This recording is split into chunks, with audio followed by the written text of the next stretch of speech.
ರಾಜ್ಯದಲ್ಲಿ ಅತಿ ಕಡಿಮೆ ಮಳೆ ಬೀಳುವ ಪ್ರದೇಶ ಬರದ ನಾಡು ಬಯಲನಾಡು ಎಂದೇ ಪ್ರಖ್ಯಾತಿ ಪಡೆದಿರುವ ಚಳ್ಳಕೆರೆ ನಗರದಲ್ಲಿ ರಸ್ತೆ ಅಗಲೀಕರಣದಲ್ಲಿ ರಸ್ತೆ ಬದಿಯಲ್ಲಿರುವ ಮರಗಳಿಗೆ ಕೊಡಲಿ ಪೆಟ್ಟು ನೀಡಿದ್ದು ನೂರಾರು ಮರಗಳನ್ನು ಕಡಿದು ನಾಶಪಡಿಸಿದ್ದಾರೆ.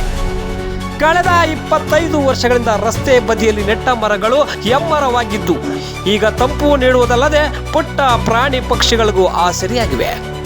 ಕಾಂಕ್ರೀಟ್ ಕಾಡಿನ ನಡುವೆ ಅಳಿದುಳಿದ ಮರಗಳು ಜನರಿಗೆ ನೆಮ್ಮದಿ ತಂದಿದೆ. ಆದರೆ ನಗರ ಬೆಳೆದಂತೆಲ್ಲ ರಸ್ತೆಗಳು ವಿಸ್ತರಣೆ ಅನಿವಾರ್ಯವಾಗುತ್ತಿದ್ದು ಅನಿವಾರ್ಯವಾಗಿರುವ ರಸ್ತೆ ಬದಿಯ ಮರಗಳನ್ನು ಕಡಿಯುವುದು ಅನಿವಾರ್ಯವಾಗುತ್ತದೆ.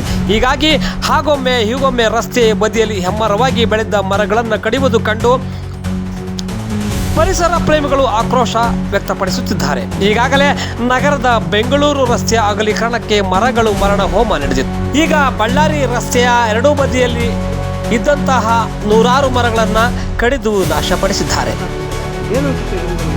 ತುಂಬ ನೋವಾಗುತ್ತೆ. ಮಕ್ಕಳು ಸಾಕಿರೋಂಥ ಗಿಡ ಮರಗಳನ್ನ ಪ್ರಾಣಿ ಪಕ್ಷಿಗೆ ಮತ್ತು ಮನುಷ್ಯರಿಗೆ ಬೇಕಾಗಿರುವಂಥ ಗಾಳಿ ವಾತಾವರಣವನ್ನು ಪರಿಶುದ್ಧೀಕರಣಗೊಳಿಸುವಂಥ ಗಿಡ ಮರಗಳನ್ನ ಏಕೆ ಕಡಿತಿದ್ದಾರೆ ನಗರಸಭೆಯವರು. ಅಂದರೆ ಭಾರಿ ಮಕ್ಕಳು ಉರ್ಲಾಕಣಂಥ ಪರಿಸ್ಥಿತಿ ತಂದಿರುವಂಥ ನಗರಸಭೆ ಧಿಕ್ಕಾರ ಹೇಳ್ತೀನಿ.